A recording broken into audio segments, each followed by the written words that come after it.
You might think that human unhappiness is a complex modern problem, a result of our fast-paced society, our stressful careers, or our complicated relationships. We are constantly searching for new therapies, new habits, and new philosophies to figure out why we feel so miserable. But what if the root cause of your deepest dissatisfaction isn't modern at all? What if the exact reason you feel entirely empty inside was actually hardwired into the minds of primates millions of years ago? To understand why you can have absolutely everything you need in life and still feel like a complete failure, we have to look at one of the most famous and frankly shocking experiments in the history of animal psychology. Enter the Capuchin monkey. Highly intelligent, incredibly social, and biologically very close to human beings. Years ago, a team of evolutionary biologists decided to test how these monkeys understand the concept of fairness. They placed two monkeys in transparent cages right next to each other so they could easily see what the other was doing. The scientists gave them a very simple task: hand a small rock through the cage to the researcher and get a food reward in return. During the first round, both monkeys performed the task perfectly and were given a piece of cucumber. Now, in the monkey world, cucumber is a perfectly acceptable snack. It's hydrating, it's crunchy, and it's good. Both monkeys ate their cucumbers happily.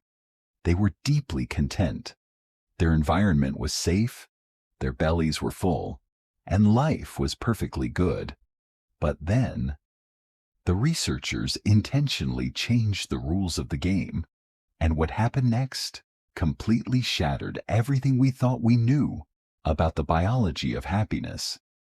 In the next round, the first monkey handed over its rock and received another piece of cucumber. It ate it happily, just like before. But then it sat and watched the second monkey hand over its rock. Instead of a cucumber, the researcher handed the second monkey a sweet, juicy grape. In the primate world, a grape is the ultimate luxury. It is a biological jackpot. The first monkey watched this happen in real time. It saw its neighbor get a vastly superior reward for the exact same amount of work. So, when the first monkey's turn came around again, it excitedly handed over the rock, fully expecting a grape. But the researcher handed it another piece of cucumber. What the monkey did next went absolutely viral. It looked at the cucumber, looked at the researcher, and then aggressively threw the cucumber right back in the researcher's face. It started shaking the cage, screaming, and hitting the walls in pure rage. Think about how deeply strange this reaction is. The cucumber hadn't changed. It was still the exact same food the monkey was perfectly happy to eat just 2 minutes ago. So, what actually changed? The monkey wasn't angry because the cucumber suddenly tasted bad. It was angry because of a powerful psychological concept called relative deprivation. The monkey's happiness was no longer determined by what it had. It was entirely determined by what its neighbor had. Now, pause for a second and look at your own life.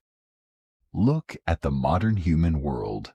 We are all living in a giant, transparent cage called society. And every single day, we are surrounded by people getting grapes.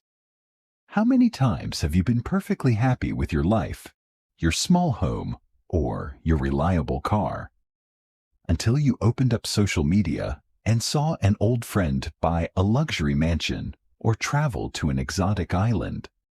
Suddenly, the life you loved feels incredibly cheap. Your perfectly good cucumber, your stable job, your loving family, your quiet evenings suddenly feels like a punishment. We convince ourselves that if we just hustle harder and finally get the grape, we will be permanently happy. But what researchers understand about this biological trap reveals a terrifying truth about human ambition. You see, even if you finally get the grape, the psychological game never ends. Because there will always be another monkey in another cage getting a whole bowl of grapes. Or a watermelon. We spend our entire lives throwing our beautiful, perfectly good blessings at the wall, angry at the universe because we feel cheated. We are biologically wired to compare. Thousands of years ago, it kept things fair within small tribes.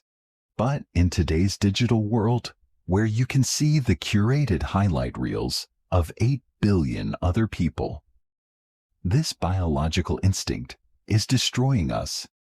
Here is the core lesson you must learn from the Capuchin. Comparison isn't just the thief of joy. It is a biological glitch that actively tricks you into hating your own life. You are allowing the success of a complete stranger to rob you of the peace you have built in your own home. True freedom, the kind of freedom that actually brings lasting psychological peace, begins the exact moment you stop looking at your neighbor's hands. It begins when you realize that your cucumber is, and always has been, enough. The next time you feel a toxic wave of jealousy washing over you, or you feel the sudden urge to complain about the life you are living, remember the Capuchin monkey. Do not throw away your blessings just because someone else got something different. Your life is your own. Eat the cucumber. Enjoy the peace. Because nature understands far more about the human experience than we realize.